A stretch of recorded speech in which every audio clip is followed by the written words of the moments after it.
O roteiro é a própria lei do mandado de injunção, que é a Lei 13.300, né? A Lei 13.300, que é a que trata do mandado de injunção.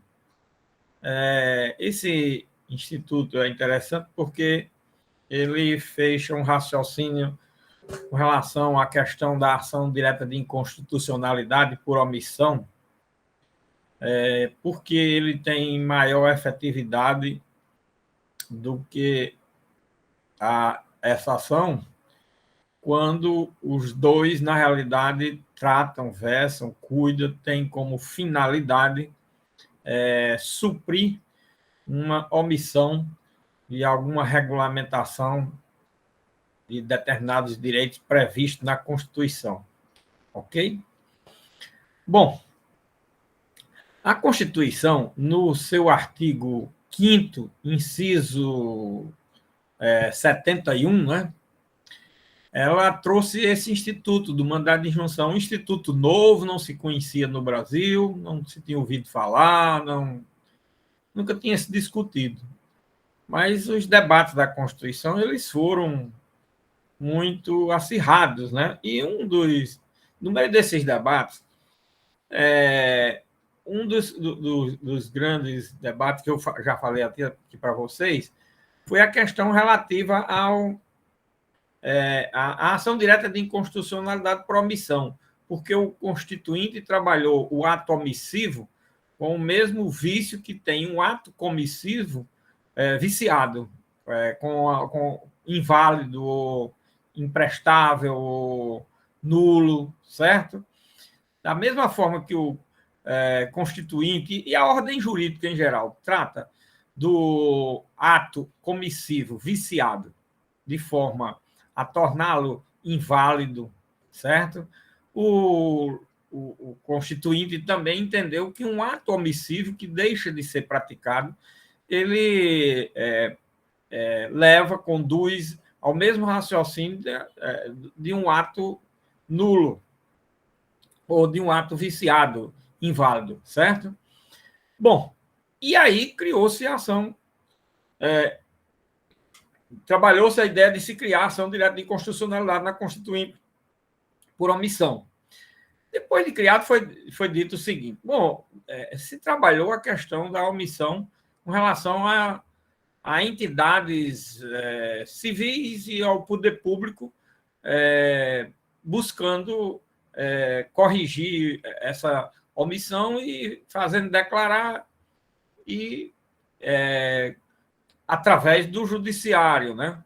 Através do judiciário. E o judiciário recomendando que se faça. Agora, com relação aos direitos fundamentais, aos direitos individuais, aos direitos coletivos, como é que nós vamos trabalhar isso para que alguém, principalmente foi visto naquele primeiro momento, para que alguém possa ir buscar individualmente o seu direito subjetivo, que está assegurado na Constituição, porém não pode ser exercitado pelo fato de não ter havido uma regulamentação. O que fez o Constituinte? Então vamos dar ao cidadão, aí olha aí a história, vamos dar ao cidadão um instrumento que ele possa buscar esse seu direito. Aí criou o mandado de injunção, como forma de o cidadão buscar um direito subjetivo. O mandado de injunção nasceu para a defesa do direito subjetivo no primeiro momento. Repare como é interessante. E aí, disse, mas aí para o cidadão, a defesa do direito individual, direito subjetivo, nas garantias e direitos fundamentais. Vamos colocar lá no artigo 5º da Constituição. Por quê? Porque os direitos fundamentais eles têm real efetividade, as normas constitucionais devem ter eficácia, independente. Esses direitos devem ser usufruídos logo que a Constituição seja promulgada, independentemente de regulamentação. Foi tudo isso que foi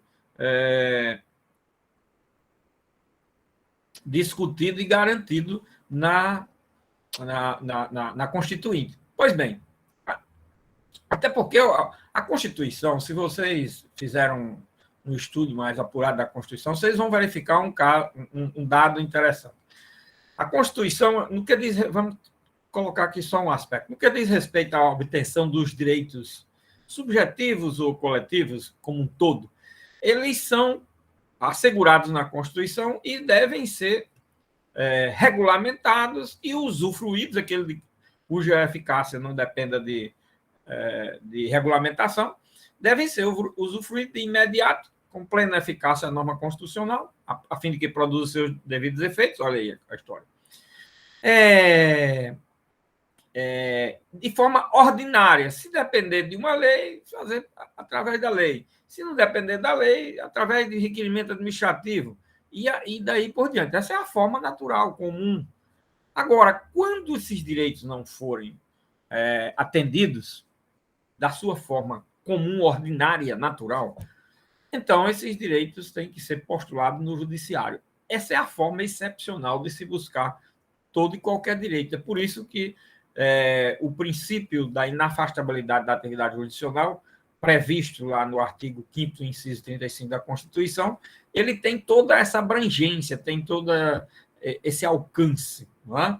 E ele deve cobrir, compreender, albergar todas as situações que não forem possíveis através do que eu chamo caminho ordinário, comum, natural, que as coisas deveriam acontecer. Aí tem o caminho extraordinário, excepcional, o judiciário. Então, a Constituição ela tem uma estrutura toda montada, vamos dizer assim, um modelo todo voltado para essa concepção que eu estou falando. Isso é um dado muito importante, interessante a se trabalhar na Constituição, certo? Bom, e aí, direito do cidadão, logicamente, vai lá para os direitos e garantias individuais e coletivos, mas aí o mandado de injunção foi dito o seguinte: conceder-se-á, no artigo 5º, inciso 71, mandado de injunção sempre que a falta de norma regulamentadora, a falta de norma regulamentadora é a omissão em regulamentar uma matéria prevista na Constituição Federal. Torna inviável o exercício dos direitos. Olha, aquilo que eu terminei de falar. O exercício dos direitos, quer dizer, a omissão está impedindo, inviabilizando o exercício dos direitos e liberdades constitucionais. Direitos, liberdades constitucionais e prerrogativas inerentes à nacionalidade, à soberania e à cidadania. Então, aí está o instituto criado e entregue à sociedade, através da Constituição de 88, para, nos casos omissos de violação a direitos individuais, serem buscados dessa forma. E aí teria que ser imediatamente, logo que não fosse atendido, logo que não tivesse preenchido o requisito da regulamentação, poderia ser buscado por qualquer cidadão para garantir o seu direito. Essa foi a primeira ideia. E aí a ideia surgiu em muito debate, a natureza do jurídico do mandado de injunção, mas, de repente, a doutrina, em poucos anos, logo meses, anos depois da Constituição, se definiu pela natureza de uma ação constitucional, tipo mandado de segurança. O STJ regulamentou o procedimento, o Supremo Tribunal Federal ficou ali de soslaio, sem dizer nada. Mas aí, quando muita coisa, muitos direitos previstos na Constituição, muitas leis para serem editadas, e aí, depois de um ano ou dois, principalmente depois de uns 2 anos da Constituição, viu-se que a regulamentação das matérias na Constituição estava andando de forma muito vagarosa. Esse era o problema. E aí, uns 2 ou 3 anos depois da Constituição, começou-se a ingressar com mandado de injunção no Supremo Tribunal Federal.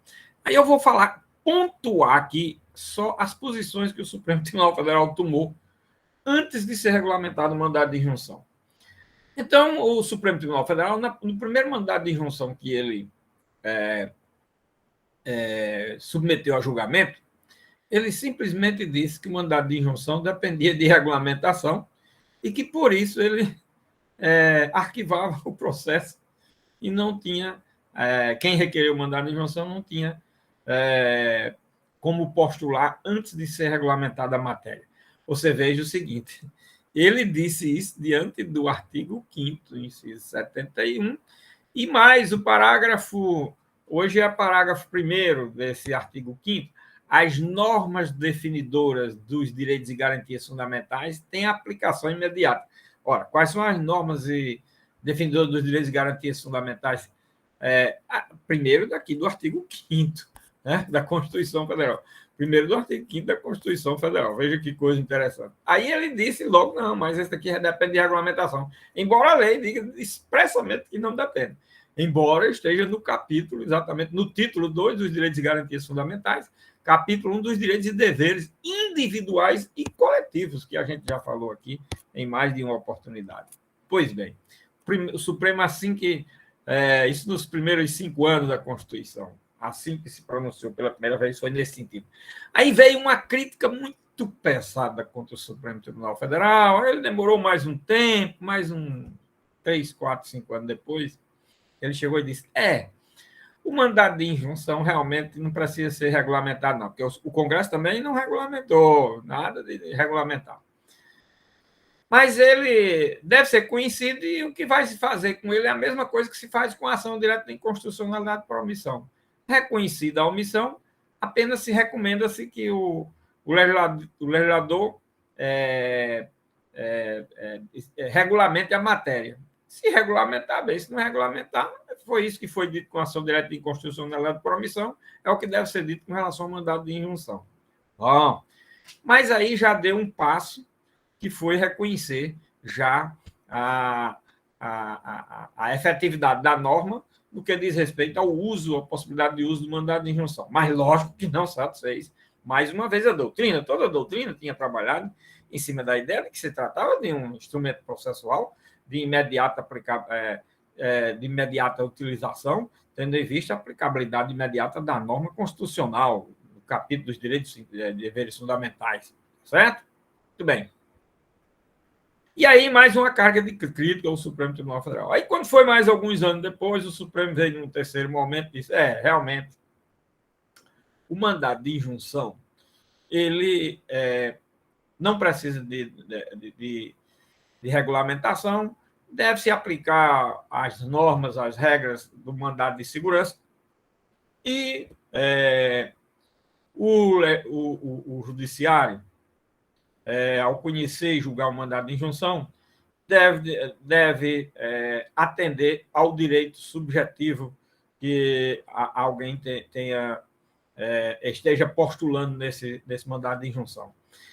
E aí reconheceu, vamos chamar assim, no terceiro momento, vou colocar assim por etapas pontuais. No terceiro momento, reconheceu, aí mais disse o seguinte, mas ele não será executado no Supremo. O Supremo só faz declarar, reconhecer, e aí, uma vez reconhecida essa circunstância, o Supremo fixa alguns critérios para aquele direito que o autor do mandado de segurança está postulando, e vai buscar executar essa decisão lá no primeiro grau, onde ele deveria julgar. Olha, como se fosse a ação coletiva. Olha, a ação coletiva ganhou lá, foi julgada procedente de algum ponto, como nós vimos no artigo 98 do Código do Consumidor, né? E eu vou executar essa ação coletiva aonde? Na comarca onde eu moro, na vara da seção judiciária da Justiça Federal, do trabalho, dependendo do tipo de direito. E aí foi reconhecido e, bom, realmente tem sentido e tal. Porque o grande problema, porque o Supremo se pronunciou dessa forma até esse momento? Minha gente, o problema era que o Supremo estava julgando de uma forma a defender a sua própria subsistência. Por quê? Porque se ele tivesse reconhecido no primeiro momento, primeiro mandado de injunção, estava muito próximo do período da Constituinte, e cujos direitos ainda faltavam mais de 90% a ser regulamentado, e tivesse dito que o mandado de injunção teria plena eficácia e ele mesmo iria determinar que fosse feito, aí teria enchido na Praça dos Três Poderes de mandado de injunção. Eu acho que nem o prédio do Supremo até hoje não se sabia onde era que ficava. Naquela época era processo físico, né? Ainda hoje não se sabia onde é que ficava, porque tinha enchido, era a Praça dos Três Poderes mandado de injunção, porque todos os brasileiros, de uma forma ou de outra, teriam ido buscar milhões e milhões e milhões de mandado de injunção no Supremo Tribunal Federal. Então ele temeu isso. Na medida que as coisas foram andando, que as matérias foram sendo regulamentadas, e ele chegou a um determinado ponto que disse: bom, vamos decidir pela eficácia plena do mandado de injunção, mas também tem uma coisa. Aí tem um detalhe: nós não vamos executar essa sentença, essa decisão, porque aí vai ficar de todo jeito inviabilizado o Supremo Tribunal Federal. Esse foi o detalhe. Isso foi contado até numa palestra do ministro Francisco Rezec, uma vez, numa palestra que eu assisti dele, sei lá, em 96, 97, por aí assim, 98, por aí assim. Você veja, ele já tinha, o Supremo nessa época tinha se pronunciado pela sua total ineficácia quanto ao mandado de injunção nessa época. Ele disse: não, mas essa decisão foi uma decisão eminentemente política, e disse desse jeito, para poder o Supremo subsistir, senão não tinha como ser viabilizado o funcionamento do Supremo Tribunal Federal desse jeito, tranquilamente. E ele era do Supremo Tribunal Federal e tinha votado assim também. E disse na palestra. Isso eu ouvi ele dizendo assim, ao vivo, na palestra.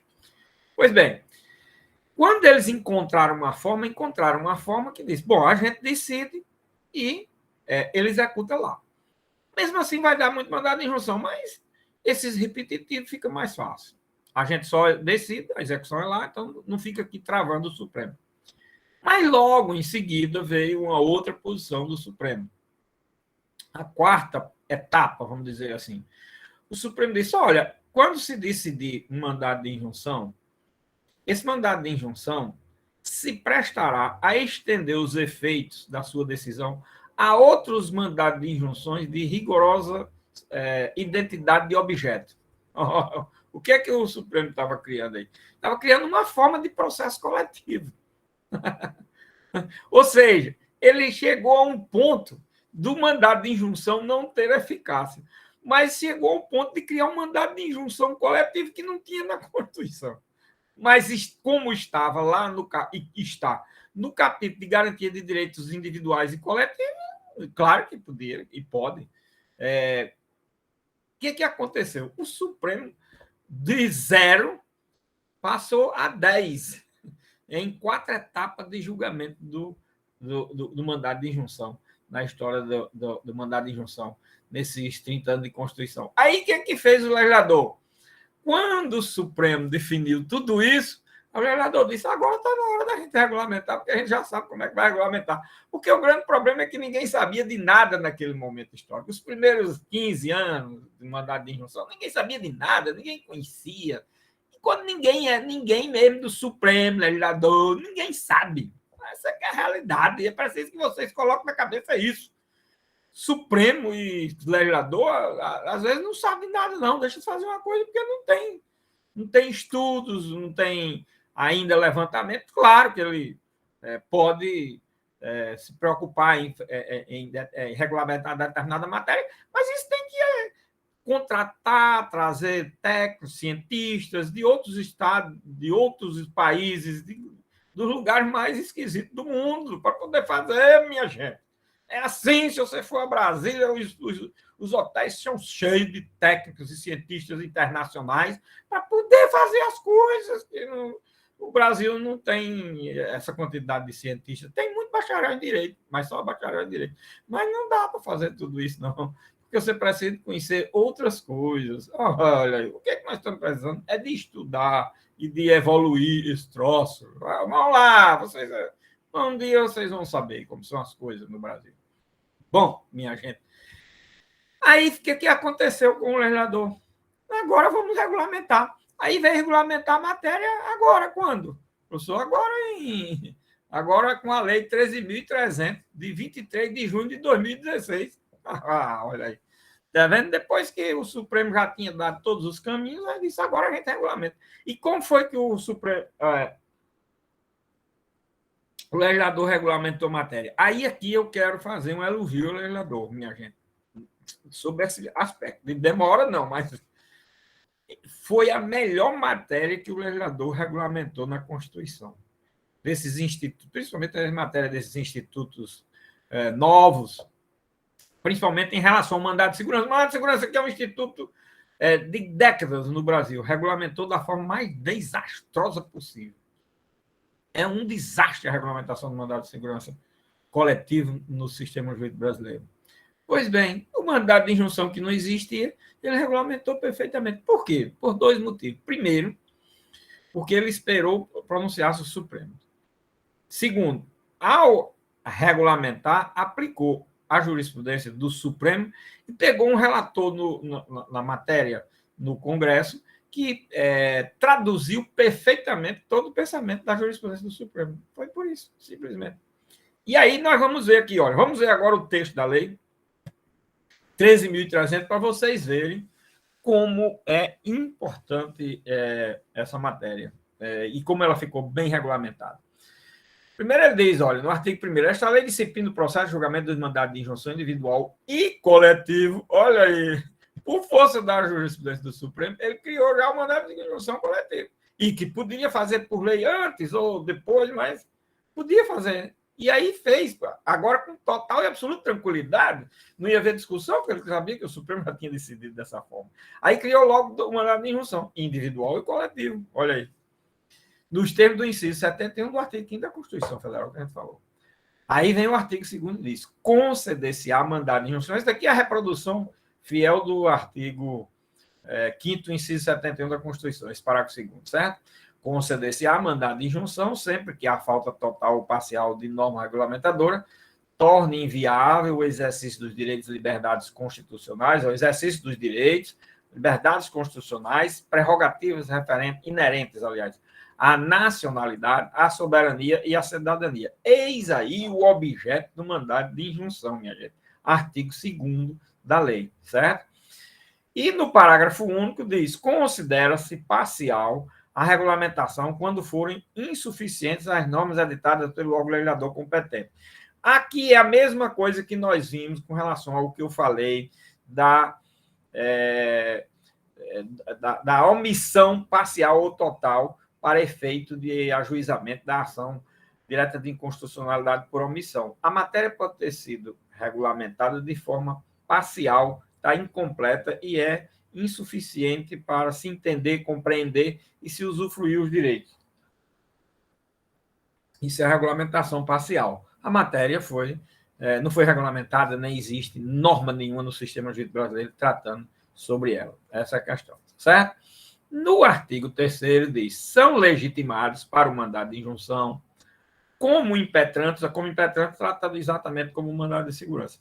As pessoas naturais ou jurídicas, olha aqui, pessoas naturais, pessoas físicas, direitos subjetivos, ou jurídicas, que se afirmem titulares do direito. Direitos subjetivos. Quem se afirma titular de um direito, ele tem um direito subjetivo.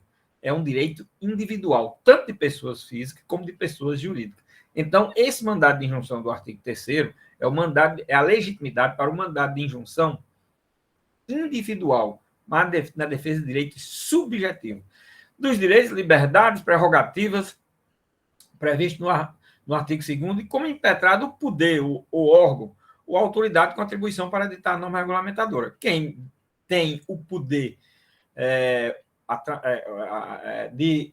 ou como poder, ou como órgão, ou como autoridade administrativa de regulamentar a matéria, é quem vai ser o demandado. Então, aqui está tratando do legitimado ativo, do legitimado passivo, no mandado de segurança individual, ok?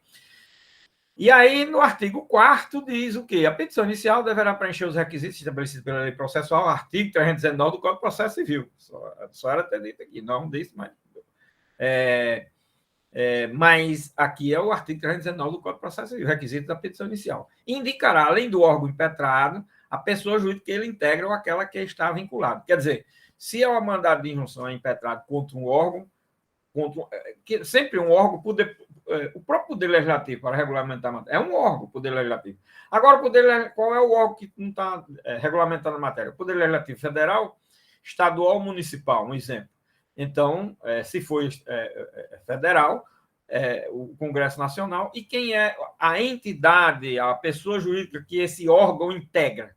Quem é? A União Federal. Se for Estado, o Estado A, B, C, D. certo?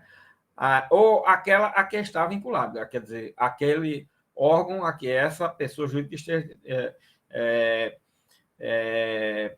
vinculada, ou ao órgão a que a pessoa jurídica esteja vinculada. O órgão que esteja vinculado a uma pessoa jurídica, quase não saía. Bom, aqui é a mesma coisa do mandado de segurança. O mandado de segurança, na forma que foi regulamentado, é dessa forma. O mandado de segurança é impetrado contra a autoridade coatora. E é chamado para integrar o mandado de segurança a entidade de direito público. A autoridade coatora é órgão, que não é pessoa jurídica, não tem personalidade jurídica, certo? A mesma coisa é o mandado de injunção, que é ajuizado contra sempre um órgão, tá certo? E a pessoa jurídica é que é cientificada para integrar o processo querendo. Quando não for transmitido por meio eletrônico, a petição inicial e os documentos que a instruem serão acompanhados de tantas vias quanto forem impetrados. Hoje em dia, esse parágrafo termina sendo uma norma transitória, que na medida que os processos vão sendo eletrônicos, logicamente, ele vai perdendo a eficácia, né?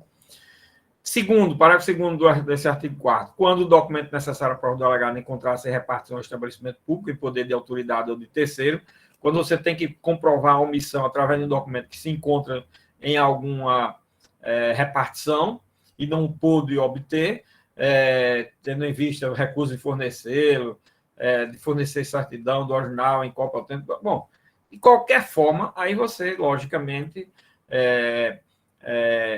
você pede ao juiz a exibição do documento no prazo da vida, será juntado cópia à segunda via da petição. Quer dizer, você da entrada do processo, isso acontece em mandado de segurança, acontece nas ações que a gente viu aqui, muitas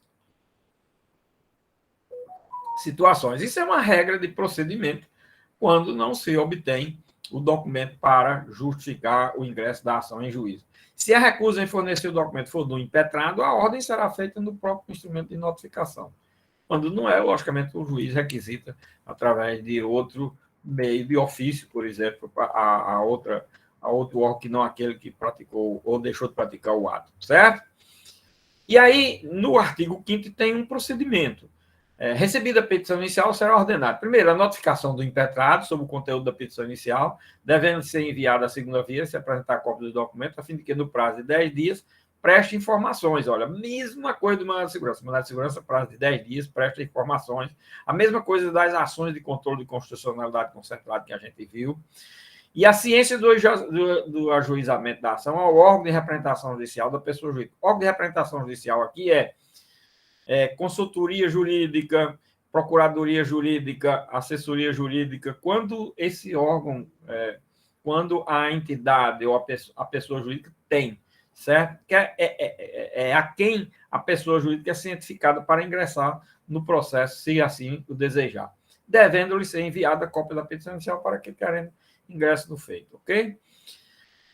Isso é um procedimento, logo, que para cientificação das partes no início do processo. Artigo 6º. A petição inicial será desde logo indeferida. Aqui nós temos os defeitos da petição inicial. Você veja que artigo 5º, artigo 4º seria uma espécie de requisitos da petição inicial, né? Depois, a questão dos defeitos que a petição inicial possa ter, né? O defeito não, a cientificação da petição inicial. Depois vem os defeitos, quando a impetração for manifestamente incabível, manifestamente improcedente, artigo 6º. Da decisão de relator que indeferir a petição inicial, caberá agravo em 5 dias para o órgão colegiado competente para o julgamento da impetração. Aqui é agravo interno, esse agravo tem o prazo de 5 dias. Esse daqui é como da ação de arguição do preceito fundamental. Também tem esse prazo de 5 dias, e não é o do Código de Processo Civil. Outra exceção dentro do sistema com relação ao prazo de agravo interno, certo? Artigo 7º, fim do prazo para apresentação das informações. Isso daqui é tudo procedimento, né?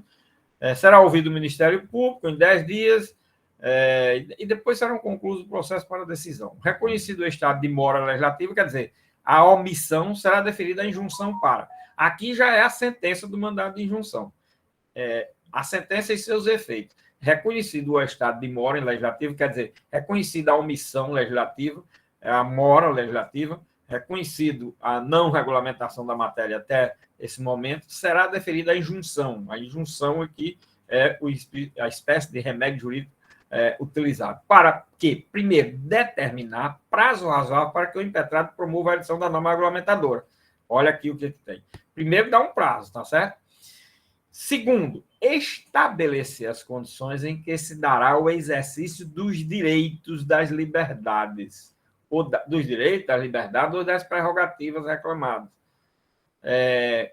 Ou, se for o caso, as condições em que poderá o interessado promover ação própria, visando a exercê-los, caso não seja suprida a moral legislativa no prazo determinado. Olha aqui. Veja que o inciso 2, que é o que torna efetivo o instrumento do mandado de injunção, diferentemente da ação direta de inconstitucionalidade por omissão. Repare como é interessante. Por quê?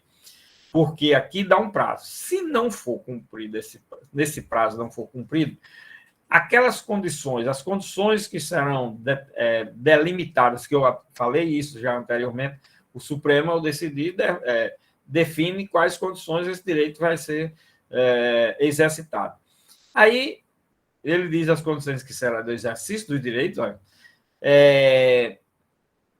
aí, se não for cumprido o prazo, a pessoa, no mandado de injunção individual, aí a pessoa vai requerer, olha, promover a ação própria lá na sua comarca, na sua seção judiciária, aquilo que eu falei, conforme decidiu o Supremo Tribunal Federal no primeiro momento do mandado de injunção individual. Estão vendo como é interessante?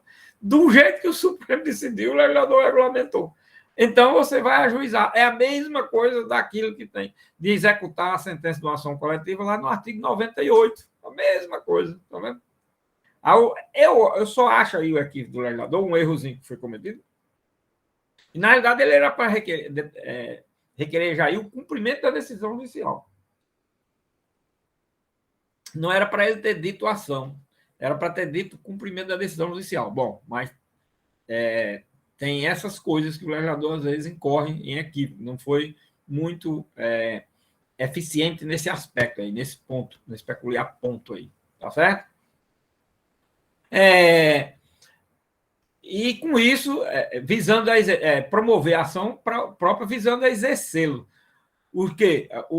Os direitos que ele postulou, caso não seja suprida a moral legislativa no prazo determinado. Então, o judiciário aqui, olha, o judiciário é quem cria a norma, cria o direito e é quem diz como é que ele vai ser exercitado. Vocês estão vendo aí para dar efetividade? Como é? Isso não está no que diz respeito à lei nem na Constituição, na ação direta de inconstitucionalidade por omissão. Por quê? Porque a ação direta de inconstitucionalidade por omissão não foi criada dentro de um capítulo com previsão de direitos fundamentais. É um direito e uma garantia constitucional. Ok? De natureza de direitos fundamentais, alguns autores sustentam. Eu até também acho que uma ação é uma garantia de direito fundamental. No entanto, não é assim que o próprio Constituinte tratou. Ele tratou os institutos de forma diferente, por entender que um era e outro não. Tudo bem. Embora a doutrina haja quem defenda ponto de vista contrário. Mas aí o Supremo está fazendo a leitura da ação direta de inconstitucionalidade por omissão, como eu já falei para vocês, e nessa leitura que ele está fazendo, ele está buscando uma forma de dar efetividade à ação direta de inconstitucionalidade por omissão para alcançar o mesmo objetivo que se alcança através do mandado de injunção. Tá certo? Você veja, o Supremo já decidiu, historicamente, que o mandado de injunção era igual à ação direta de inconstitucionalidade por omissão, porque não tinha efetividade nenhuma, bastava comunicar. Agora o Supremo está buscando dar a ação direta de inconstitucionalidade por omissão a efetividade que o mandado de injunção adquiriu por decisão do Supremo Tribunal Federal no curso de sua história. Olha, é muito interessante essas coisas, minha gente. Isso eu acompanho na história, que é uma história que eu conheço bem, é da Constituição para cá. É um instituto que se vem se estudando, analisando, debatendo nesses anos todos, mais de 30 anos de Constituição. Ok? Aí aqui, o parágrafo único do artigo 8º será dispensada a determinação que se refere ao inciso 1, que era o problema do prazo, quando comprovado que o impetrado deixou de atender em mandado de injunção anterior ao prazo estabelecido para a edição da norma. não é difícil existir mais de um mandado de injunção ajuizado por diversas pessoas sobre a mesma matéria. Isso não é difícil de acontecer, porque os direitos previstos na Constituição, às vezes, são destinados a dezenas, centenas, milhares, milhões de pessoas. Né? Aí, quando o Supremo toma essas providências do artigo 8º e vai julgar um segundo mandado de injunção, e no segundo mandado de injunção, ele julgando, verificou que no primeiro, um exemplo aqui, vamos dizer que tinha sido 2 mandados de injunção só, mas aí no segundo verificou que no primeiro a autoridade não atendeu o prazo. Então, no segundo, ele não dá mais nesse prazo. O que ele faz? Ele toma as providências do... deixa de atender o mandado de injunção anterior. O prazo é estabelecido para a edição da norma. Ele não dá mais esse prazo. Aí o que vai acontecer? O que vai acontecer é que vai ter que se realizar o que prevê o inciso 2 do artigo 8º. Tá certo? Muito bem, minha gente. Aí aqui, no artigo 9º, cuida bem de um tema importante, muito caro, que nós trabalhamos já.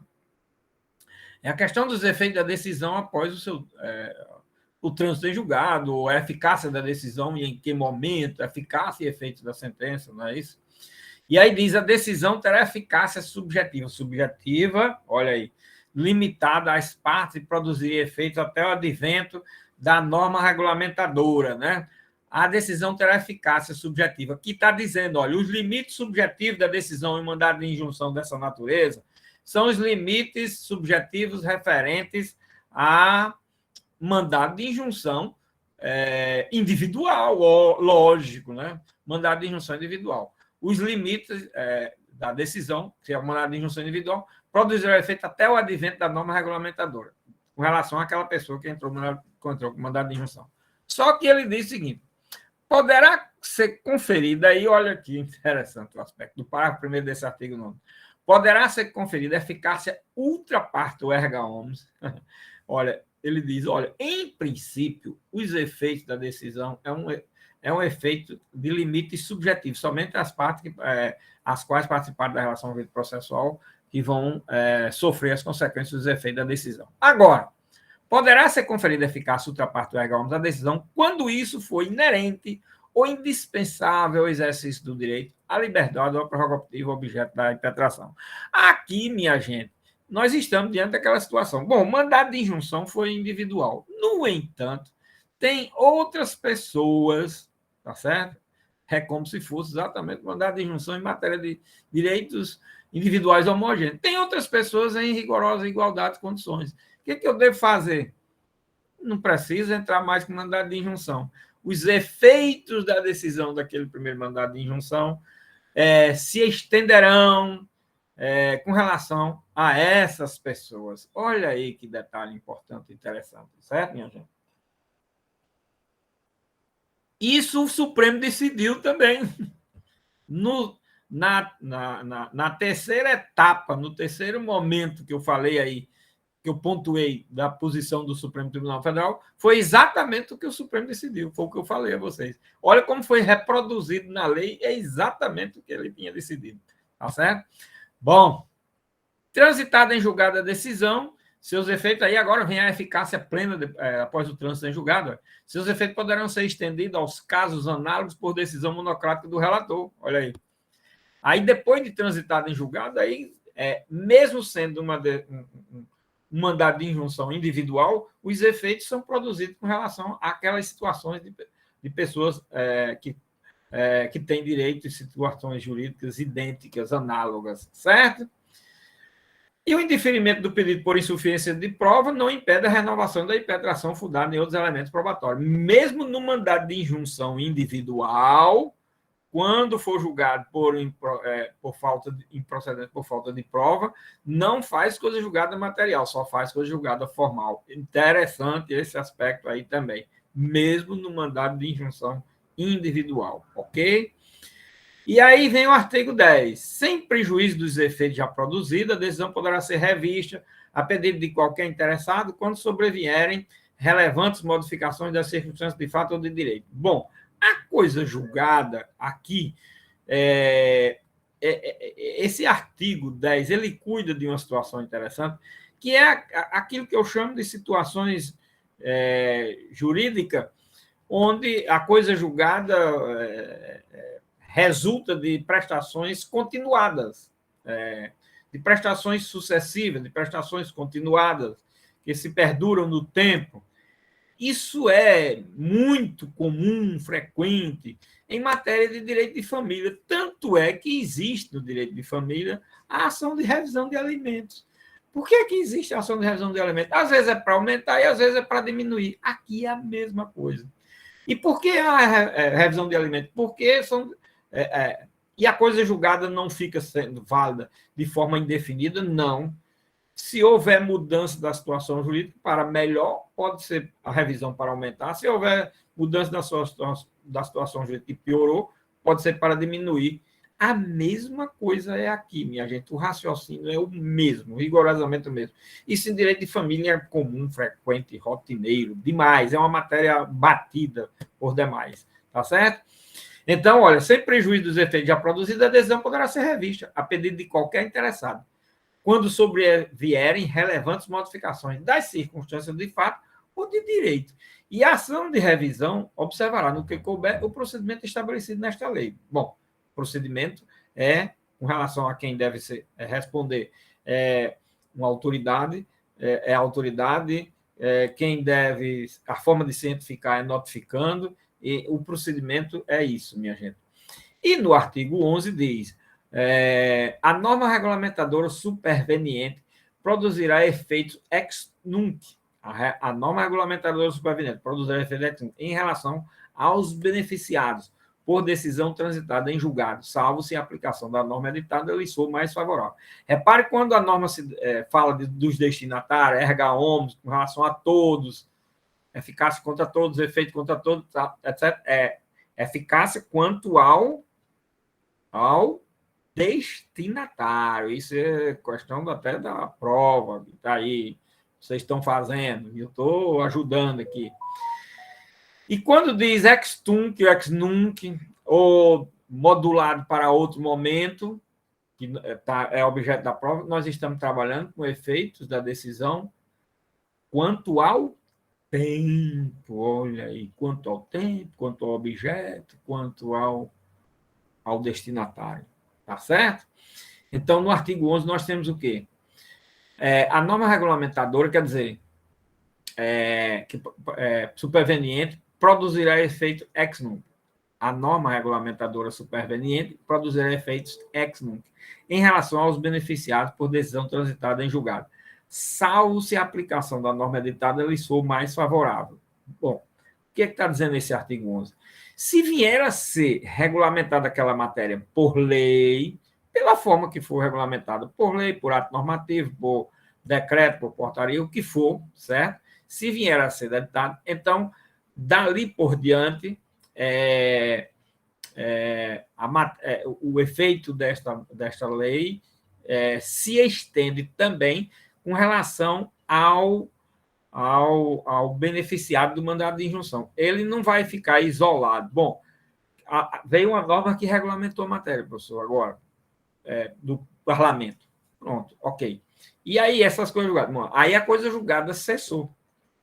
E a pessoa vai usufruir agora, dali por diante, olha, ex nunc, dali por diante, ele vai usufruir a forma da nova lei. Certo?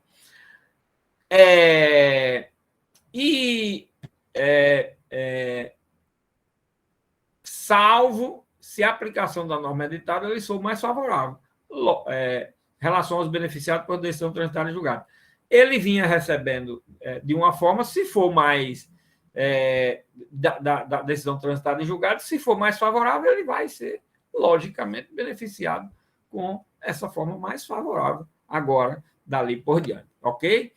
E estará prejudicada a impetração se a norma regulamentadora for editada antes da decisão, caso em que o processo era extinto sem resolução do mérito. Bom, aqui, o parágrafo 1 do artigo 11 dita aquela situação em que você impetrou o mandado de injunção e, ao impetrar o mandado de injunção, o legislador, ou quem tinha, o órgão, a autoridade que tinha competência de regulamentar a matéria, veio e regulamentou. Então, o mandado de injunção agora é extinto, sem resolução de mérito. É só disciplinando essa situação, tá certo? Bom, aí no artigo 12, minha gente, vem o quê? O mandado de injunção coletivo pode ser promovido. Olha, nós falamos tudo de mandado de injunção individual. Agora nós vamos falar, olha, do mandado de injunção coletivo. Estão vendo? Como disse o artigo 1º, que essa lei regulamenta a matéria relativa a mandado de injunção individual e coletivo. E aí, no mandado de injunção coletivo, o que o legislador trabalhou? Primeiro, a questão da legitimidade ativa.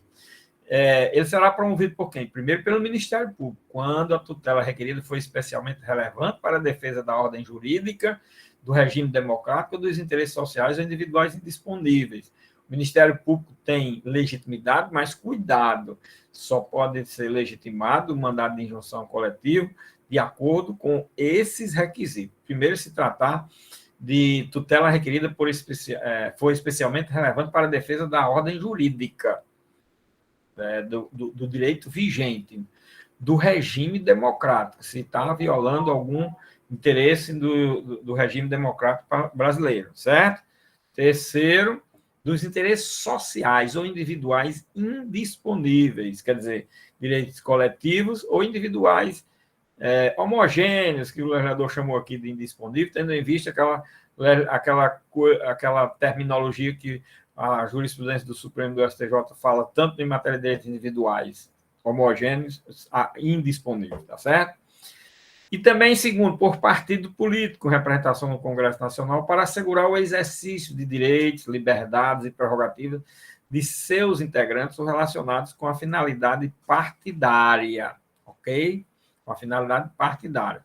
O exercício dos direitos, liberdades e prerrogativas de seus integrantes, quem são os integrantes filiados daquele partido político, ou relacionados com a finalidade do partido político. Terceiro, organização sindical, é o sindicato. Entidade de classe é os conselhos e ordens, ou associação legalmente constituída em funcionamento há pelo menos um ano para assegurar o exercício de direitos, liberdades e prerrogativas em favor da totalidade ou de parte de seus membros ou associados, quer dizer, associações na defesa de direitos de seus associados aqui, na forma de seus estatutos, e desde que pertinentes às suas finalidades, dispensada para tanto autorização especial. Aquela autorização do artigo 5º, inciso 21 da Constituição Federal está dispensada por força de lei, e é mais uma daquelas situações, quem se lembra dessa aula, meu Deus do céu, foi há 3 meses atrás, 4 meses atrás, mas parece até que foi há 4 séculos, né, para vocês. Pois é, mas eu falei tanto disso, mostrando a diferença de uma associação e outra, quem era autorizado, que não era, a jurisprudência do Supremo Tribunal Federal, que se equivocou ao decidir de forma que para toda associação exige autorização, quando isso não é possível, nos casos em que a própria lei já supriu e trata a forma diferente do que está na Constituição. Isso é possível porque não é matéria reservada à Constituição. Meu Deus, quantas coisas. Olha, uma leitura de um dispositivo desse comporta tudo aquilo que se falou a respeito desse assunto lá naquele momento histórico.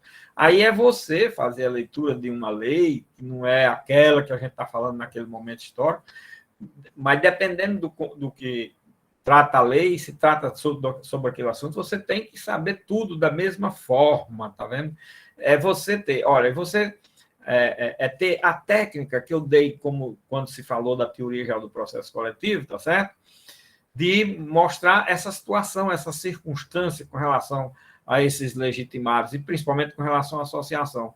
Aí depois você, em cada dispositivo de lei, depois a gente trabalhou a questão da associação na ação civil pública, depois trabalhou no Código do Consumidor, aqui no mandado de injunção, e mostrando que são coisas diferentes, todas trabalham coisas diferentes do que está na Constituição. Está vendo? E isso é possível, professor? É possível. Por quê? Porque é matéria que pode ser disciplinada, regulamentada, criada por lei. Não precisa disso, não é matéria reservada ao seu disciplinamento, regulamentação por norma constitucional. Não é. Essa que é a realidade. Ok?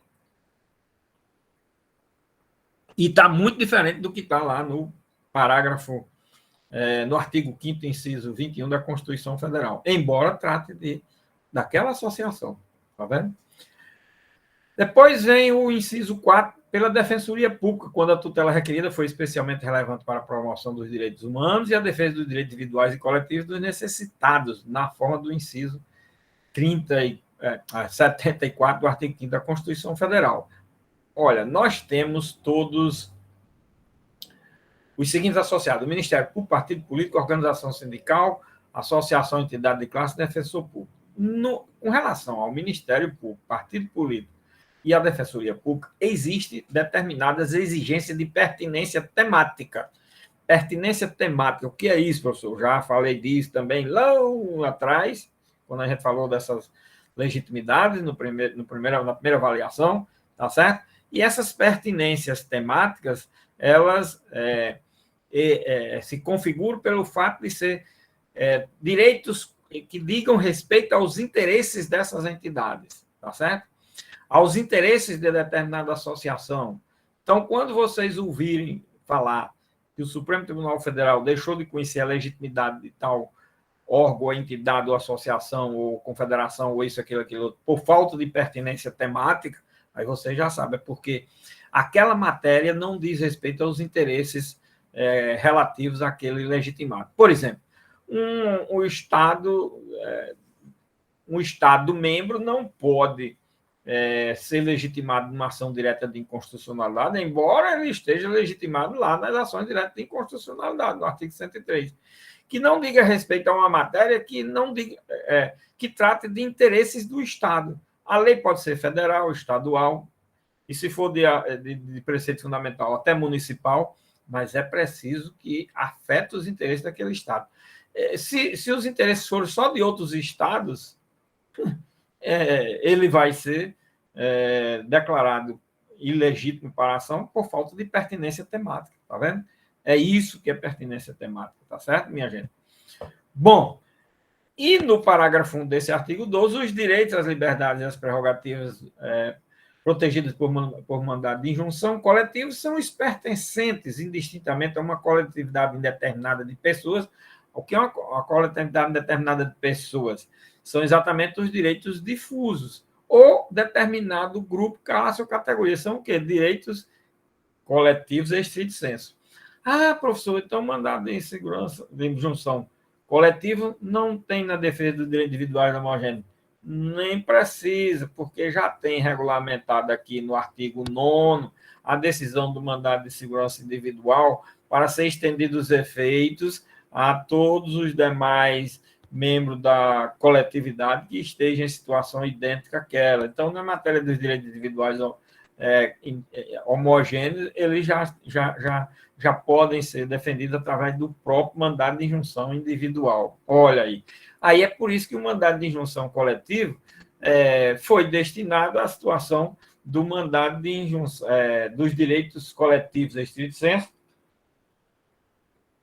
e difusos, tá certo? Vejo como a linguagem aqui não tratou o direito difuso e coletivo em estrito senso. Não disse desse jeito. Aqui tratou de que forma? Uma coletividade indeterminada. Quais as espécies de direito que pertencem a toda a coletividade de forma indeterminada?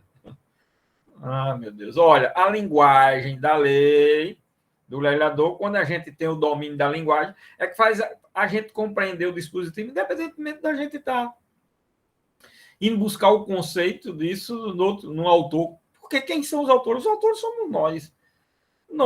Vocês agora já têm condições de ler um texto de uma lei que sair amanhã, ou qualquer dia, cuja linguagem seja de um processo coletivo, vocês têm condições de fazer a leitura do dispositivo.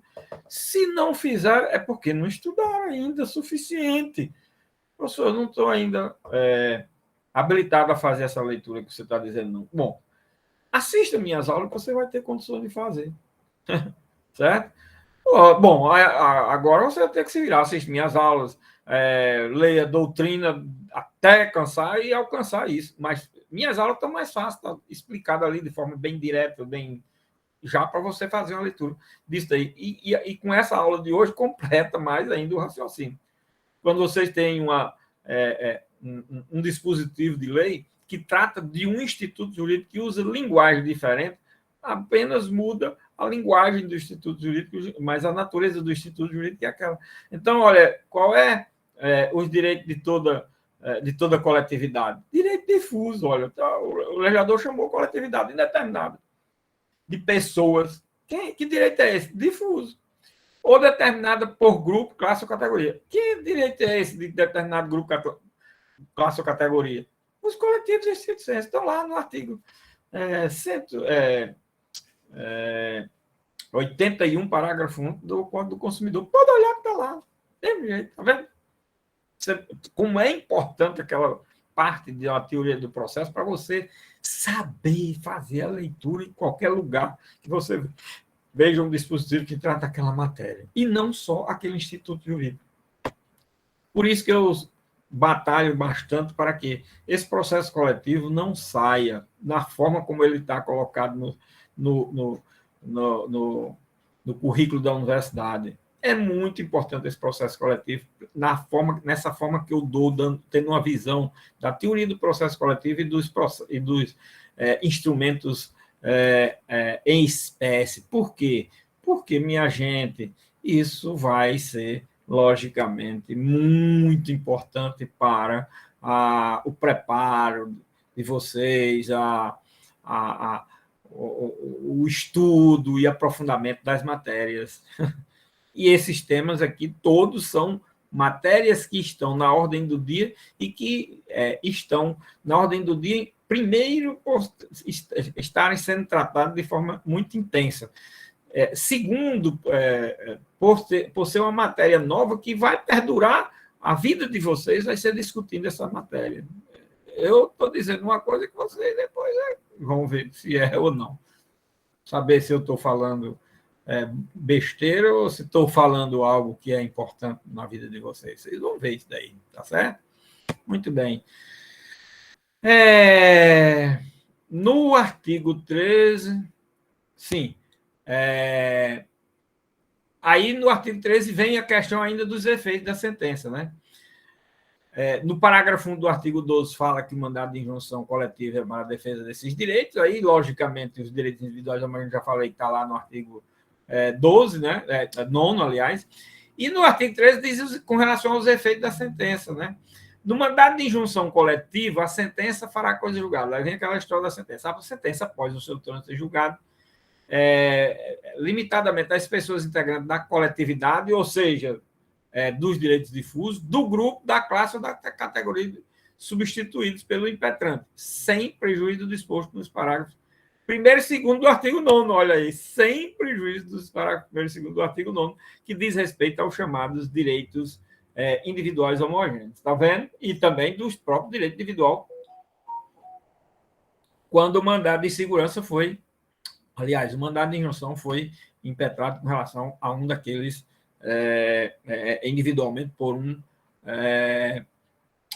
um titular de direito subjetivo. Tá certo? Olha aí como é interessante. E o parágrafo 1, o parágrafo 1 do artigo 13, diz que o mandado de injunção coletivo não induz litispendência em relação aos individuais, mas os efeitos da coisa julgada não beneficiarão o impetrante, que não requeria a desistência da demanda individual no prazo de 30 dias a contar da ciência comprovada da impetração coletiva. Artigo 104 do Código do Consumidor. Reprodução quase que fiel. Só tem uma diferençazinha aqui. O Código do Consumidor ele prevê a hipótese de suspensão do processo individual e esperar o resultado do julgamento do processo coletivo. Aqui o legislador foi mais radical. Ele diz o seguinte: se tem um mandado de injunção coletivo, certo? E você impetrou um mandado de injunção individual e vai suportar os efeitos do mandado de insegurança coletivo, você tem que desistir do seu mandado de injunção individual, certo? Agora, se você quiser continuar, continua, tá certo? Continua. Agora, os efeitos da decisão, se você continuar, é aquela mesma história que está lá. Os efeitos da decisão individual sua vai ser o que foi decidido pelo judiciário. Se negou o seu direito, você não vai usufruir. Você só vai usufruir no dia que a matéria for regulamentada. Enquanto não for regulamentada, você vai ter uma coisa julgada negativa. Agora, se o mandado de injunção, se você pediu desistência, o mandado de injunção foi concedido, aí você logicamente, vai usufruir da coisa julgada dos efeitos da sentença do mandado de injunção coletiva. Tá certo? Mas, professor, se o mandado de injunção coletiva for negado, bom, aí você vai também sofrer as consequências da negação, porque é o seguinte, como é matéria de regulamentação destinada a todos, em regra, na verdade, sempre é destinada a todos que se encontram naquela situação, né? É importante esse detalhe, né? Então, o legislador o legislador trata aí de forma que você vai suportar os efeitos como todos, porque senão não atende o princípio da isonomia. Uns obter, através do mandado de injunção, um direito. Isso é o suprassumo do absurdo da lógica jurídica, né, para o direito. E os outros também foram ao judiciário e não obtiveram, aí não dá. Mas se você tem um mandado de injunção individual e um mandado de injunção coletivo, o mandado de injunção coletivo foi negado e o individual foi concedido. Eu tenho uma coisa julgada. Tem até 2 momentos. Primeiro, com uma rescisória desse mandado de injunção, uma probabilidade muito grande de suspender os efeitos dessa decisão. Segundo, a matéria ser regulamentada, porque a matéria, quando é regulamentada, a coisa julgada desaparece. Certo? É muito interessante. O mandado de injunção é uma ação de importância altamente relevante para os estudos do processo coletivo, porque ele ajuda a raciocinar outros institutos jurídicos, até porque a matéria aí foi muito bem regulamentada, como eu falei, tá certo? Com algumas imprecisões, algumas coisas que poderiam ser melhor, mais bem regulamentado, disciplinado, mas muito bom, muito realmente altamente salutar essa regulamentação aí, ok? Muito bem, minha gente. Vamos aqui agora para o artigo 14.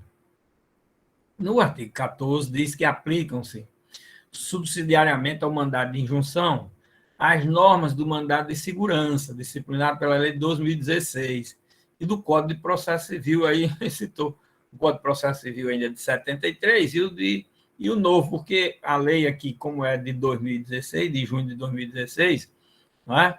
Ainda chegou a citar o Código de Processo Civil de 73 e a lei e o novo o Código de Processo Civil de 2015, tá certo?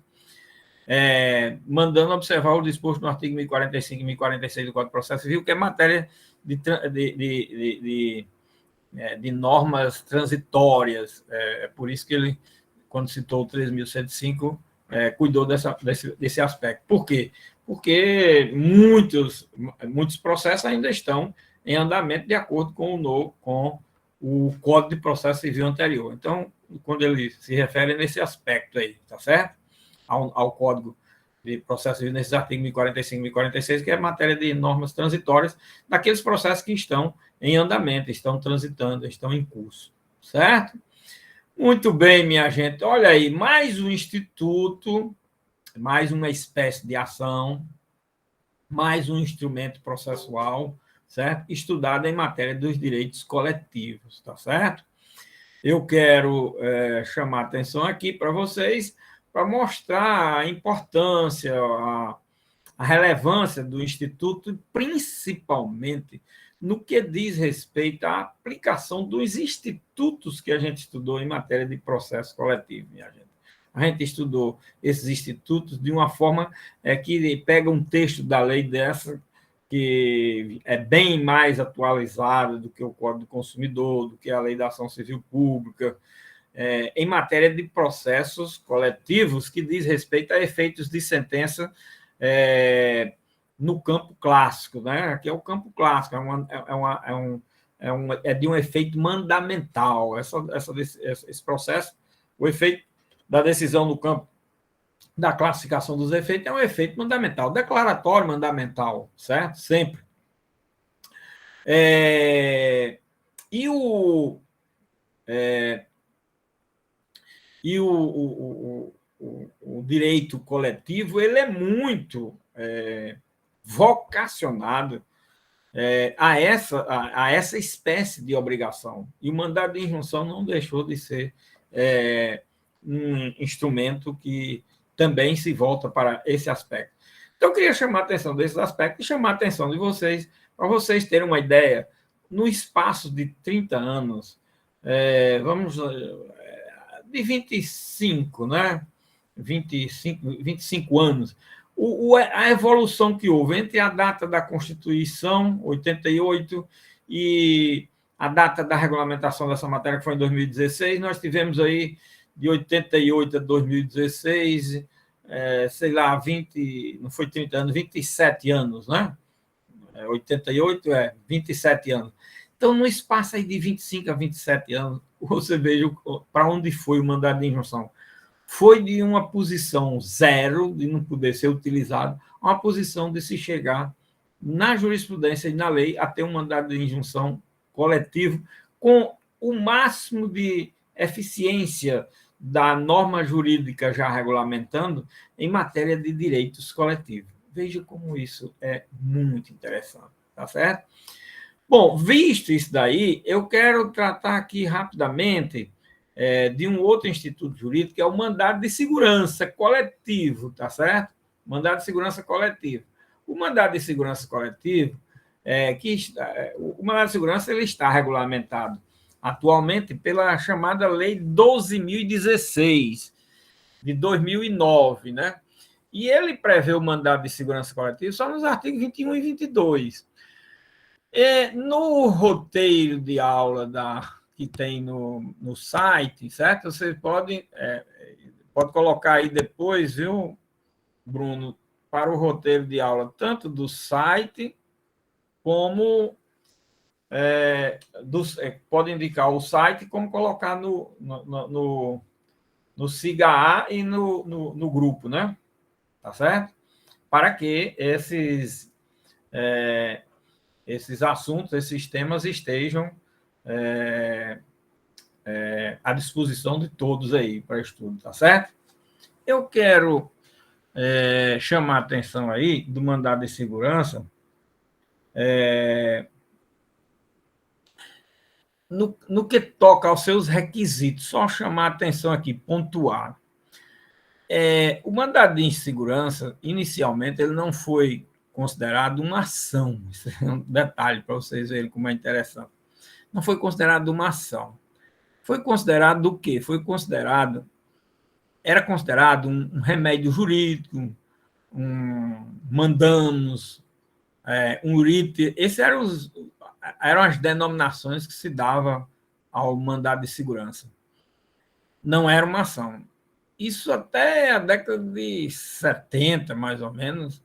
Aí, na década de 70, houve um congresso em comemoração a 40 anos do mandado de segurança em São Paulo, onde foi apresentado o trabalho do ministro Carlos Mário Veloso, e nesse trabalho ele tratou do tema direito líquido e certo, mas só que falou de vários temas do mandado de segurança e do direito líquido e certo.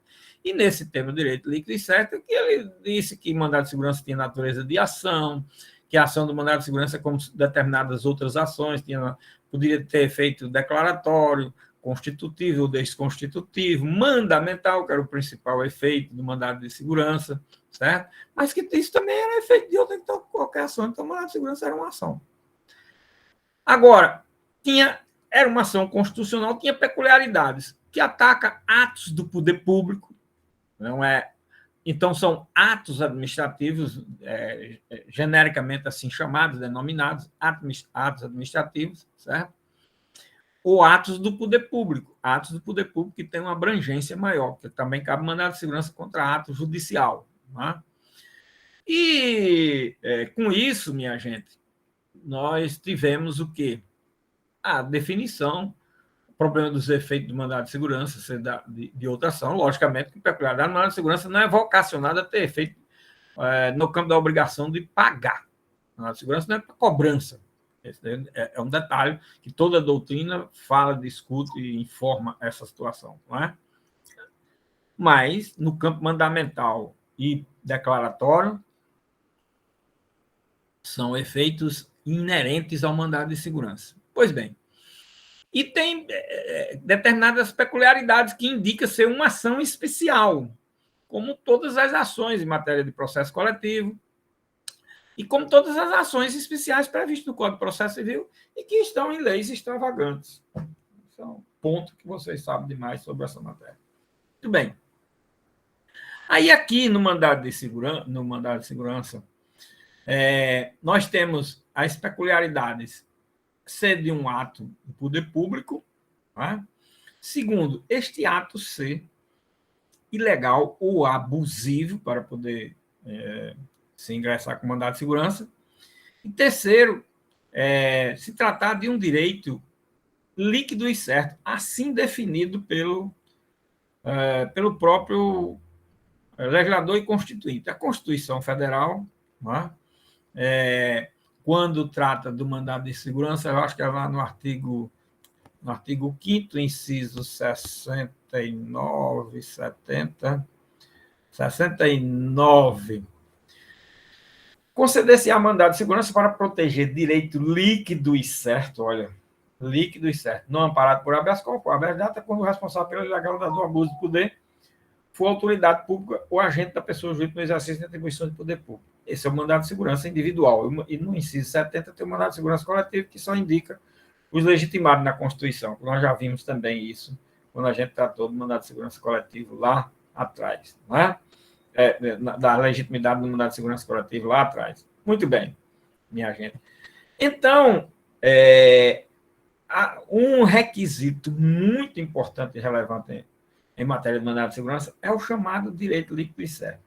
E a questão foi posta em muita discussão, muito tempo, para mostrar o que era direito líquido e certo. Esse é um problema de muita discussão, que é direito líquido e certo. E Carlos Mário Veloso trouxe nesse congresso que eu falei, nesse trabalho, trouxe um conceito de direito líquido e certo do ministro Costa Manso, quando em 1936. Em 1936, presta atenção no detalhe, ele julgou um mandado de segurança no Supremo Tribunal Federal. Olha, o mandado de segurança tinha sido criado em 34.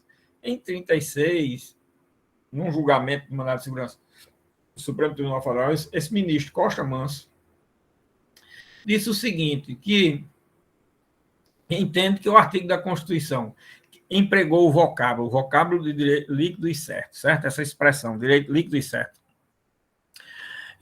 Como sinônimo de poder ou faculdade. Olha, sinônimo de poder ou faculdade, nós estamos falando de quê? Eu falei desse conceito de direito subjetivo, falei desse conceito, inclusive de Fontour, aquele alemão muito famoso que eu mostrei o conceito de direito líquido e certo, do direito subjetivo, aliás, logo no início do curso. Decorrente da lei ou norma jurídica, quer dizer, direito subjetivo. Direito subjetivo é a faculdade, o poder, não é isso? E com isso ele não está se aludindo ao próprio direito objetivo, quer dizer, direito líquido e certo não é o direito posto, não, aquele direito constante da ordem jurídica, não. Esse é que é o equívoco que muita gente boa, os doutrinadores, as petições iniciais do mandado de segurança, olha, o artigo tal é de uma clareza solar, é cristalino, é transparente, e é isso, é besteira. A norma é interpretada, ela se transforma, toda e qualquer norma se transforma em cristalina, de clareza solar, de tudo, depois da interpretação, porque você compreende, para você entender e compreender. Certo? Aí ele diz, então, quando o legislador constituinte fala em direito subjetivo, não é o direito líquido e certo, não é o direito objetivo, não, é o direito subjetivo. E o direito subjetivo, segundo ele, aí vem aqui, o remédio judiciário não foi criado para a defesa de lei em tese, não é para defender que uma lei em tese é líquida, certa, transparente, translúcido. Quem requer o mandado defende o seu direito, isto é, o direito subjetivo. Olha aí, aquilo tudo que eu falei sobre direito subjetivo. Reconhecido ou protegido pela lei. Aí, a lei é a ordem jurídica, é o direito objetivo. O direito subjetivo, o direito da parte, olha, da parte, o meu direito, o direito de que alguém é titular, é constituído por uma relação entre a lei e o fato. A lei, porém, é sempre certa e incontestável. Olha aí aquilo que eu terminei de falar. A ninguém é lícito ignorá-la. E com o silêncio, a obscuridade, a indecisão dela, não se exime o juiz de sentenciar ou despachar. Só se exige prova do direito estrangeiro ou de outra localidade. E isso mesmo se não for notoriamente conhecido. Então, o que é que ele quer dizer aqui? Ele diz o seguinte, olha, o direito objetivo, ele é certo, é determinado, incontestável, ele existe ou não existe, ele está no campo da existência ou não existência. É válido ou inválido, e é eficaz ou ineficaz, isso é uma coisa. Agora, o direito subjetivo, ele nasce da relação entre o fato ocorrido e um direito positivo vigente, a lei vigente, certo? Por quê? Porque se não tiver lei, eu não tenho direito assegurado objetivamente, né? Pela ordem jurídica. E se tiver lei e não tiver ocorrido o fato, a circunstância fática, a faticidade que exige para poder a norma ter aplicabilidade ao caso, também não existe. Só que essa relação entre o fato e a norma, eu tenho que comprovar a situação fática. A lei todos sabem, conhecem, é sabido, é sabido, inclusive, eu acho que o professor de introdução disse a vocês, é presumível que todo mundo conhece a lei. Foi dito isso, né? Embora nem os ministros do Supremo conheçam, mas é presumível que todo mundo conhece. Pois bem. Aqui é a mesma coisa, a lei é conhecida. Agora, o que é que não se conhece? O que não se conhece é o fato. E o fato é que faz nascer o direito subjetivo, tendo em vista a ordem jurídica vigente com relação à garantia daquele direito. Bom, aí ele vai explicando. Aí existe a prova do fato, ou de direito, só se exige prova de direito quando se trata de direito estrangeiro ou direito local. Isso também vocês já sabem que existe essa situação em processo, né? O fato é que o peticionário deve tornar certo e incontestável. Tornar certo e incontestável para ele é obter o mandado de segurança. O direito será declarado e aplicado pelo juiz que lançar a mão dos processos de interpretação estabelecidos pela ciência, para esclarecer os textos obscuros ou harmonizar os contraditórios. Seria absurdo admitir, declara o juiz incapaz de resolver de plano no litígio, sob pretexto de haver preceitos legais a espaços complexos ou de inteligência difícil ou duvidosa. Desde depois que o fato seja certo e incontestável, resolverá o juiz a questão de direito, por mais intricada e difícil que se apresente, para conceder ou denegar o mandado de segurança. Bom, minha gente, então, o que é o direito líquido e certo? O direito líquido e certo é o direito subjetivo. Então, o Constituinte não disse, mas nós, intérpretes, temos que dizer. Para se impetrar um mandado de segurança, é preciso que se apresente um direito líquido, um direito subjetivo líquido e certo. Isso quando se trata de um mandado de segurança individual. Quando há o mesmo raciocínio e tudo que está dito com relação ao direito líquido e certo subjetivo, reproduz-se e pode dizer tudo a mesma coisa com relação ao direito coletivo. Então, o direito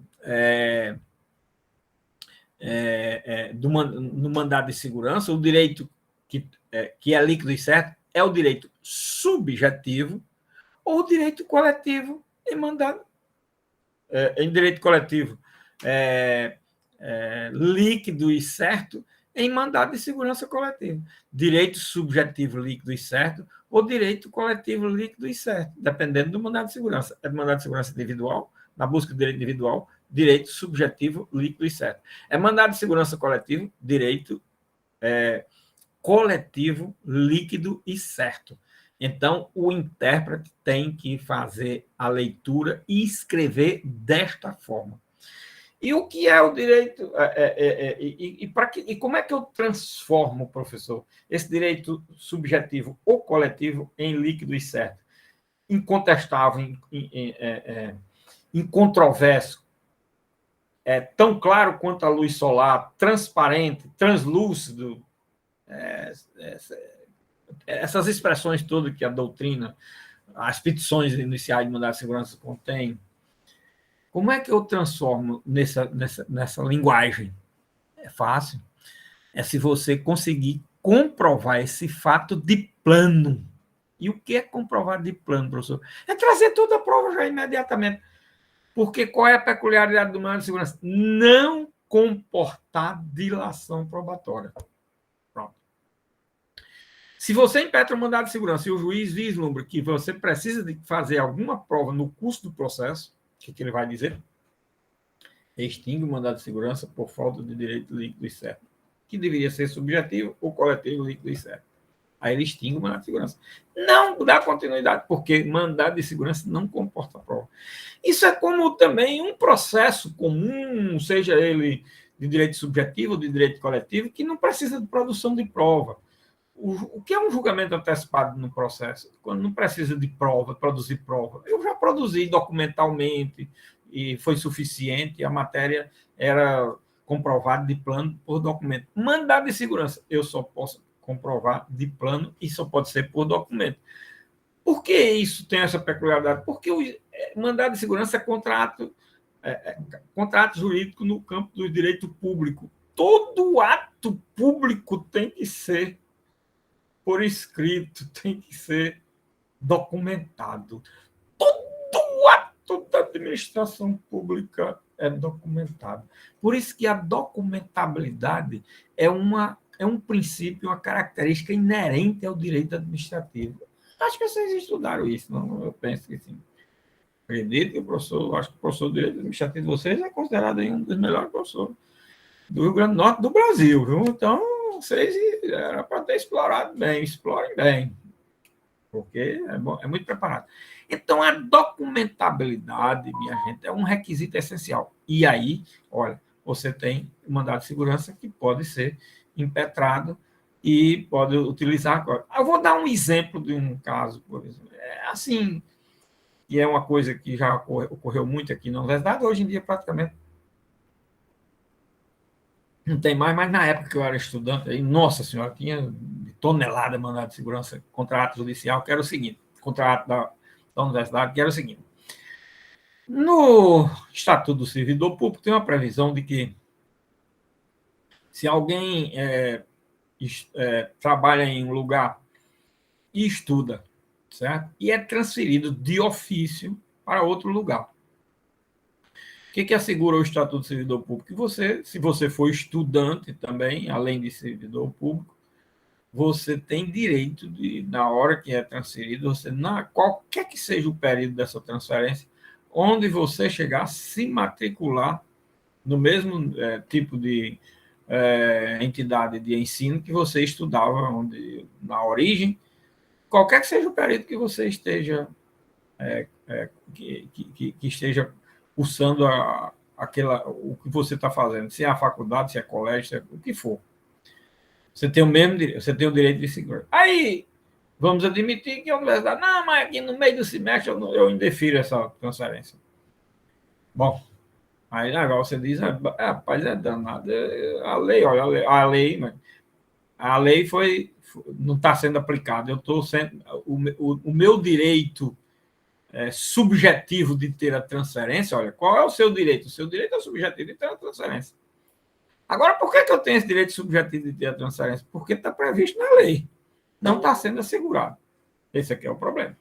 Aí o que eu faço? Vou entrar com ação contra a universidade. Aí você pode entrar com mandado de segurança? Pode. Se você fizer o quê? Primeiro, comprovar, olha, aí pode tudo, porque tudo é documentado. Comprovar que você é servidor público.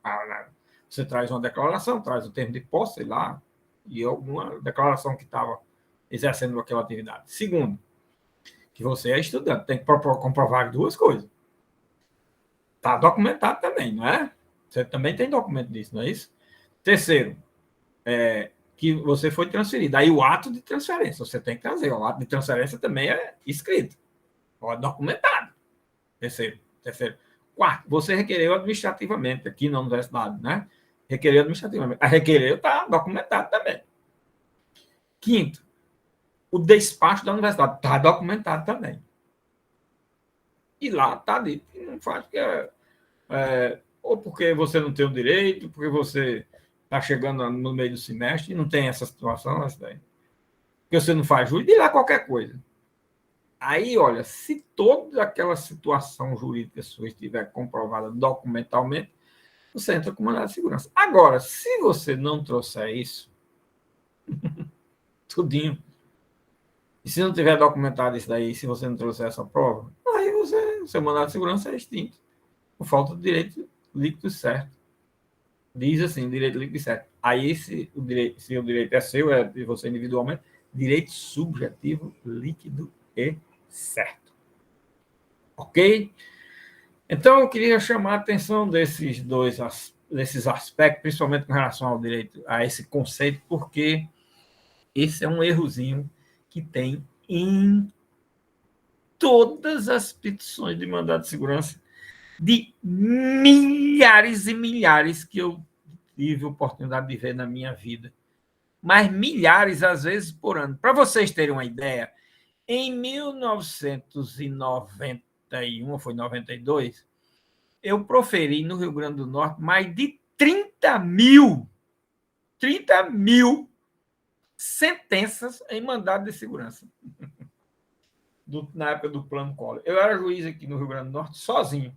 E num ano só, eu proferi 33 mil sentenças. Eu estou botando aí 30 mil só de mandado de segurança, porque nessas 33 mil, umas 30 mil foi de mandado de segurança, do Plano Collor. Para vocês terem uma ideia, como eu já vi mandado de segurança na vida. Tá certo? 30 mil! Fora mais de 35 mil decisões interlocutórias no mandado de segurança. Que esse mandado de segurança eu julguei 30 mil, mas eu analisei mais de 35 mil liminares desses mandados de segurança no ano de 91, 92, no tempo de cola aí. Sozinho, como juiz federal no Rio Grande do Norte. Dá para entender aí a história do Brasil? Preciso saber dessas histórias, certo? Pois bem. E todos tinham esses defeitos. Claro, professor, o defeito foi relativo à questão de não saber a denominação, para vocês terem uma ideia. Como é comum esse erro. É um erro crasso, elementar, que precisa ser corrigido para melhor uso da terminologia e também se saber que quando o mandado de segurança é indeferido por falta de direito líquido e certo, outro detalhe, ele não está sendo negado o direito subjetivo. O que está sendo negado é o tipo de remédio jurídico utilizado. Aí você tem que entrar com uma ação ordinária ou comum, de rito comum hoje, tá certo? Então, mandado de segurança denegado por falta de direito líquido e certo só faz coisa julgada formal, não faz coisa julgada material. Seu direito, se for subjetivo, não foi analisado, e seu direito, se for coletivo, também não. É outra coisa que precisa se saber para que não se cometa erros grosseiros e mais grosseiros de tonelada que existe no dia a dia do judiciário. Só para vocês terem uma ideia. Certo? Então, toda a vida eu estudei bastante mandado de segurança e até que trabalhei em mandado de segurança. Então, eu trabalhei com centenas de milhares de mandados de segurança na minha vida. Só para vocês terem uma ideia. Eu sei que nesse ano aí, só nesse ano, foram mais de 30 mil, 35 mil, por aí assim. E no ano anterior e no ano posterior, não foi menos de 20 mil, só para vocês terem uma ideia, que assim, em 2, 3 anos, foi negócio de 60, 70 mil mandados de segurança que eu vi e conheci, certo? E trabalhei. Só nesses 2 ou 3 anos. Isso também está documentado, viu? Não é também só conversa minha, não. Também está documentado. Tá certo? Está documentado. Está documentado. Tá certo? Muito bem, minha gente. Agora, você veja o seguinte. Aí depois aí o roteiro eu tenho um bocado de coisa que eu não vou falar, que eu acho que o professor de mandado de o professor de procedimentos especiais deve ter dado mandado de segurança a vocês, né? Eu estou esperando que sim. Eu só coloco esse tema porque ele é muito importante, essa questão do direito líquido e certo. Mas ele não tinha obrigação, logicamente, de dar o mandado de segurança coletivo e a gente ter a visão do mandado de segurança coletivo sob a perspectiva que nós estamos tendo agora de um processo coletivo que nós estamos trabalhando, não é? Muito bem.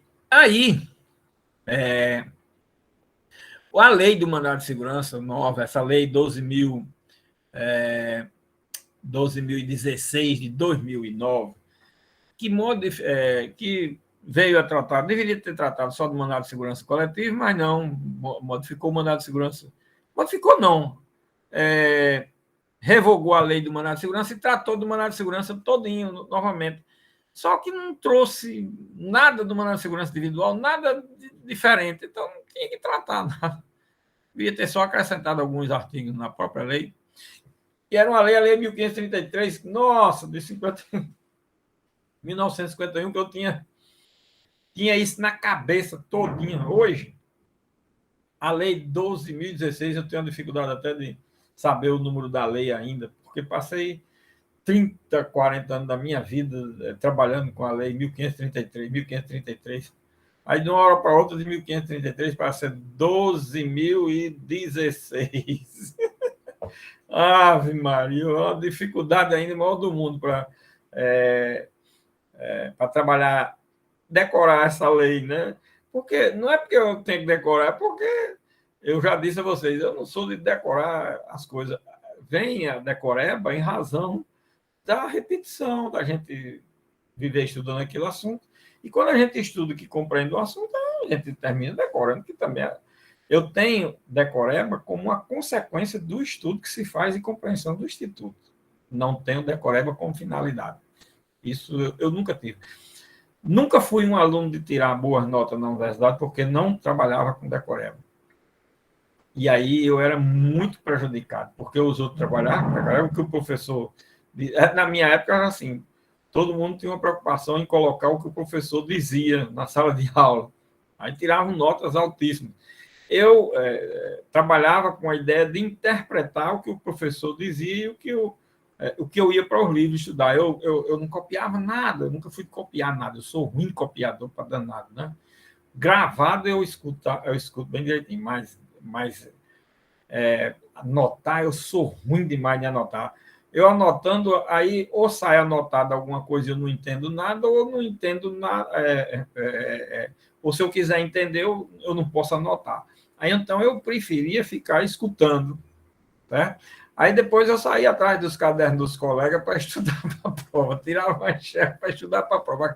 Porque tinha os copiadores que, nossa senhora, eu ficava impressionado, que eles escreviam 10 páginas do caderno durante uma aula. Eu não conseguia escrever era 2, 3 linhas, e olhe lá, achando que eu botava só os temas ali. E eu dizia, mas como é que você conseguiu tudo? Porque eu só olho aqui, aí eu olhava, mostrava meu caderno, só tinha ali 2, 3 linhas, com o título da matéria do dia, e eu anotava ali pelo meio um assunto, uma coisa que ele dizia, às vezes mostrava um capítulo, uma coisa, condições, aí ali era meia página, exageradamente eu escrevia meia página daquela matéria. Eu olhar no caderno do colega, 10 páginas, olha, eu digo, eu não acredito, você não tá. Aí eu digo, eu vou querer uma cópia desse seu aí. Era assim, para poder estudar. Porque eu gostava de estudar pelos livros. Aí sim, eu era muito. Eu ganhava o salário mínimo, mas fazia um esforço danado para comprar livro. Era comprar livro, porque eu gostava de fazer leitura. Gostava, eu tenho uma vocação a ser autodidata, porque como eu estudei numa época em que as coisas não eram tão fáceis como hoje, a gente tinha que ser autodidata. Você veja o seguinte: os grandes vultos da história do mundo jurídico, da ciência como um todo, eles, na realidade, a maioria era autodidata. Você acha que tinha doutor, mestre? Você acha que Rui Barbosa, Pontes de Miranda, esse povo fez mestrado, doutorado? Eles fizeram curso, frequentaram determinadas faculdades, determinados cursos. Naquela época não tinha nada disso, em parte nenhum do mundo, não, minha gente. 50 anos atrás, não tinha nada, não. Mestrado, doutorado, na minha época, mestrado, na minha época já se falava, mas era uma coisa assim. Nossa, fazer um mestrado era uma coisa do outro mundo. Era tão difícil que, para a nossa turma de professores da minha época, nós fizemos um mestrado. O nosso mestrado foi um convênio da Universidade Federal do Rio Grande do Norte com a Universidade Federal de Pernambuco, onde a gente assistia, os professores vinham de Pernambuco para dar aula aqui, para poder a gente ficar. E foram bem 20 professores que fizeram mestrado numa turma de mestrado, assim, só de professor. Foi dado só para os professores. Porque não tinha condições de fazer. Sair o professor para fazer mestrado, acabava a universidade de uma vez. Aí, daí por diante, foi que passou a ter mestre na universidade. Mas os grandes professores da minha época, nenhum tinha mestrado, não. Você acha? Raimundo Nonato Fernandes, José Augusto Delgado. Esse povo nunca teve mestrado, sabia nem o que era, nunca ouviu falar. Agora eram os vultos, os maiores vultos da ciência jurídica do Brasil.